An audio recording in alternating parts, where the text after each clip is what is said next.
अब जैसे देखिए कोई संख्या है, जैसे एक है, 1 की घात 7 दिया, 2 की घात 15 दिया हुआ है, 3 की घात 31 दिया हुआ है, 4 की घात 75, 5 की घात 27, 6 की घात 17, 7 की घात 19, 8 की घात 20, 9 की घात 28, 10 की घात 21।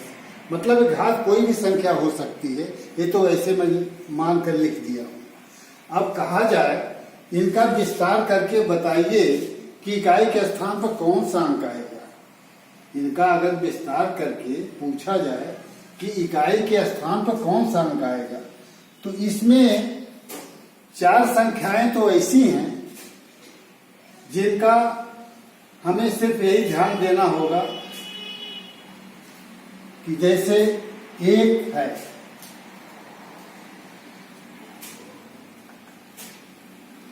5 है, 6 है, 0 है, जैसे 4 अंक हैं। इन 4 अंकों के ऊपर चाहे कोई भी घात हो, चाहे कितनी संख्या की घात हो, उसको अगर विस्तार करोगे तो उसको इकाई के स्थान पर वो 1 ही आएगा। 5 जैसे है, 5 के ऊपर चाहे जो भी घात हो, चाहे जो भी घात हो, विस्तार करने पर इकाई के स्थान पर 5 ही आएगा। उसी तरह 6 है, 6 की घात कोई भी हो, 6 की घात कोई भी हो, उसका विस्तार करने पर इकाई की जगह 6 ही आएगा।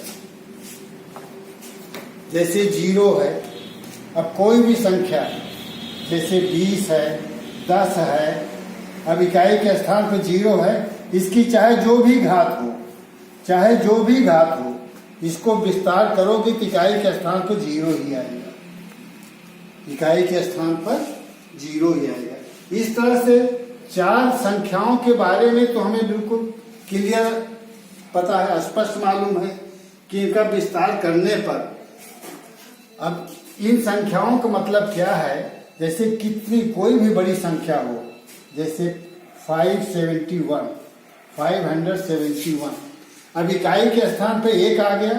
अब इसकी घात अगर जैसे 15 लिख दिया जाए तो इसको विस्तार करने पर इकाई के स्थान पर कौन सा अंक आएगा? 1 ही आएगा, क्योंकि इकाई के स्थान पर 1 है, इसलिए इसको विस्तार करोगे जब इकाई के स्थान पर हमेशा 1 ही आएगा, चाहे जितनी बड़ी संख्या हो। अब जैसे 575 है, यहां पर इकाई के स्थान पर 5 है। अब इसकी चाहे जो भी घात हो, चाहे जो भी घात हो, इसका विस्तार करने पर इकाई के स्थान पर 5 ही आएगा। इसी तरह से जैसे 6 है, अब 276, अब इसकी घात दे दिया 27। अब चाहे जो भी घात हो, अब जब इकाई के स्थान पर 6 है तो इसको विस्तार करोगे जब, तो इकाई के स्थान पर 6 ही आएगा। इस तरह से ये 4 संख्याओं के बारे में तुम्हें स्पष्ट मालूम हो गया। 1, 5, 6 और 0, ये जहां पर इकाई के स्थान पर ये संख्याएं हैं, इकाई के स्थान पर ये सब अंक जहां पर हैं, उनका विस्तार करने पर इकाई के स्थान पर वही संख्याएं आएंगी। अब हम आगे को देखते हैं। 1 हो गया, 5 हो गया, 6 हो गया और 0 हो गया। इतना तो काम खत्म हो गया हमारा, जिसको कोई तकलीफ नहीं उठाना है, कुछ परेशानी नहीं। अब परेशानी है किसकी? 2 की घात। अब कोई भी संख्या हो, जैसे 792 की घात 54 है, की घात 54 है। अब इसको विस्तार करोगे तो इकाई के स्थान पर कौन सा अंक आएगा? इकाई के स्थान पर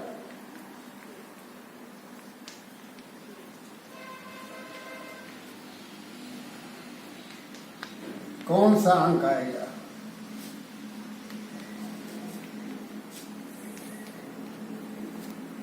इसी तरह से 3 के विषय में भी है, 4 के विषय में, 7 के, 8 के, 9 के विषय में। इन सब का अलग अलग नियम है। वो नियम जानने की कोशिश करो। अब देखो, सबका मैं नियम अलग अलग बता रहा हूं।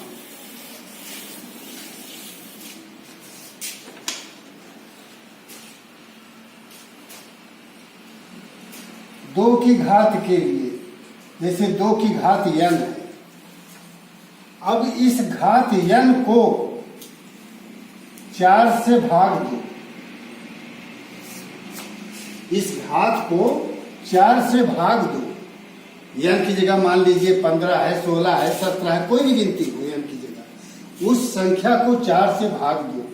4 से भाग देने पर 4 शेष फल में 4 ही व्यवस्था बनी है।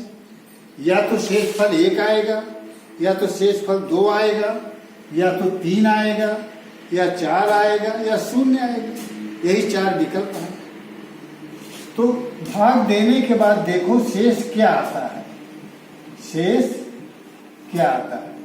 शेष 1 आता है, या 2 आता है, या 3 आता है, या 0 आता है। यही देखना है। अगर शेष 1 आता है तो इकाई के स्थान पर, इसका विस्तार करने पर इकाई के स्थान पर 2 आएगा। 2 एकम 2, इकाई के स्थान पर 2 आएगा। और यदि शेष 2 आता है तो इकाई के स्थान पर 2 दूनी 4 आएगा। अगर शेष 3 आता है तो इकाई के स्थान पर 4 दूनी 8 आएगा। अगर शेष 0 आता है, मतलब 4 से विभाजित करने पर पूरा कट जाता है, तो 0 आता है शेष, तो इकाई के स्थान पर 8 दूनी 16 यानी 6 आएगा। इकाई के स्थान पर 6 आएगा। ये नियम है 2 के लिए। समझ गए? घात को 4 से भाग दो, देखो शेष क्या आता है। अगर शेष 1 आया है तो इकाई के स्थान पर 2 आएगा। अगर शेष 2 आया है तो इकाई के स्थान पर 4 आएगा। अगर शेष 3 आया है तो इकाई के स्थान पर 8। अगर शेष 0 आ गया है तो इकाई के स्थान पर 6 आएगा। ये है 2 का नियम। अब 3 का देखिए नियम। अब 3 की घात n,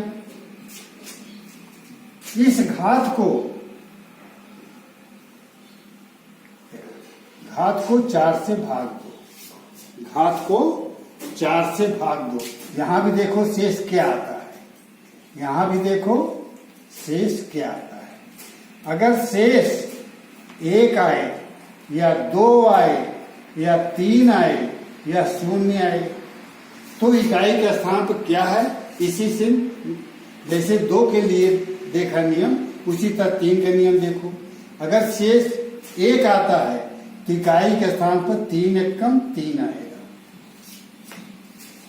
अगर शेष 2 आता है तो इकाई के स्थान पर 3 त्रिका 9 आएगा।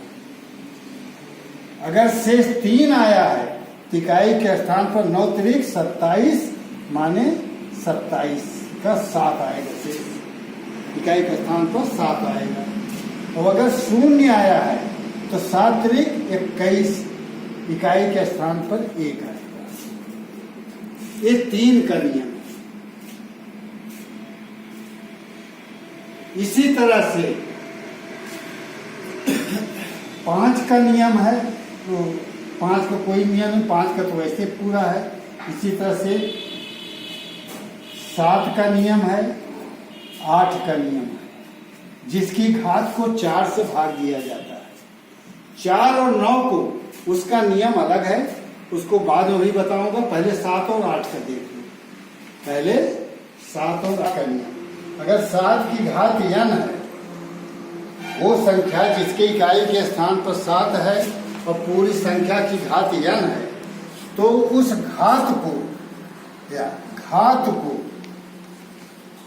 यानी n घात को 4 से भाग दो। अगर शेष 1, 2, 3 या 0 आता है तब इसी शेषफल से इकाई के स्थान का मान जो है उसको निर्धारित करो। अगर 1 आता है तो इकाई के स्थान पर 7 आएगा। अगर शेष 2 आता है तो इकाई के स्थान पर 7 सता 49 9 आएगा, 9 आएगा। अगर शेष 3 आ रहा है तो इकाई के स्थान पर 9 सते 63 3 आएगा। अगर शेष 0 आ रहा है तो इकाई के स्थान पर 7 त्रिक 21 1 आएगा। ये 7 का नियम है। अब 8 का देख लो। अगर कोई संख्या जिसके इकाई के स्थान पर 8 है उस संख्या की कोई भी घात हो, कोई भी घात हो, जैसे n है घात, कोई भी घात हो, उस घात को 4 से भाग दो। अगर शेष उसी तरह से जैसे पूर्व समझाया हूं, अगर शेष 1 आता है या 2 आता है या 3 आता है या 0 आता है तो इसकी तरह कैसे निर्धारण होगा। अब देखिए, अगर शेष 1 आया है तो इकाई के स्थान पर 8 एकम 8 आएगा। अगर शेष 2 आया है तो इकाई के स्थान पर 8 अठाई 64 4 आएगा। अगर शेष 3 आया है तो इकाई के स्थान पर 8 चौक 32 2 आएगा।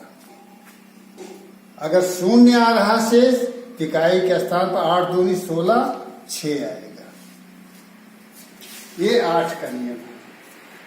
कोई संख्या जिसके इकाई के स्थान पर 8 है तो उसका ये नियम है। अब 4 और 9 के बारे में देखिए। जिस संख्या के इकाई के स्थान पर 4 है और उसकी घात n है तो उस घात को, ये देखिए, उस घात को अब पहले देखा 4 से भाग देते थे, अब यहां पर 2 से भाग देना पड़ेगा। 4 और 9 के लिए 2 से भाग देना है, बस यही अंतर है। बाकी सारी संख्याओं के लिए 4 से भाग देना है और यहाँ पर 4 और 9 के लिए 2 से भाग देना है।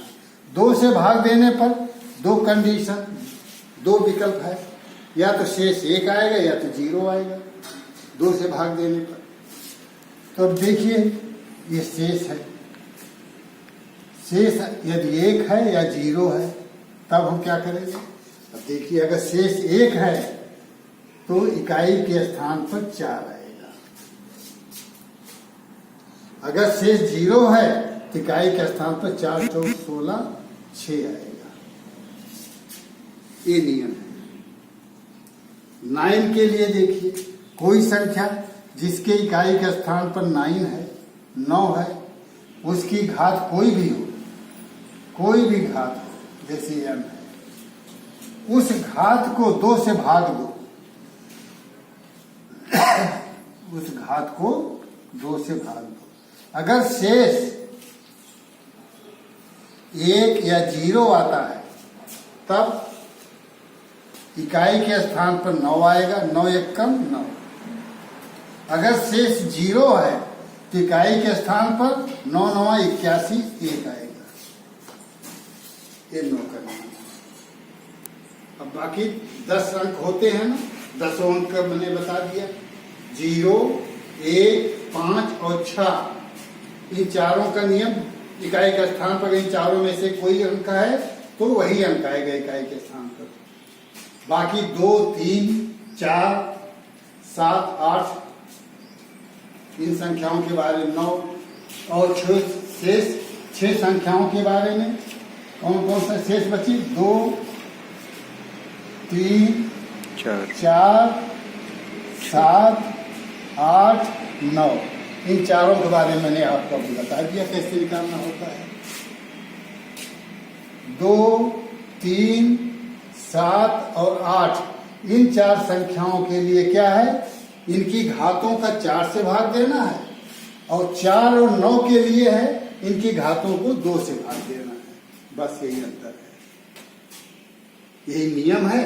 अगर इस नियम को हमेशा याद रखोगे तो इसका विस्तार करने पर इकाई के स्थान पर क्या आएगा? आधा मिनट का सवाल है एक सवाल के पीछे।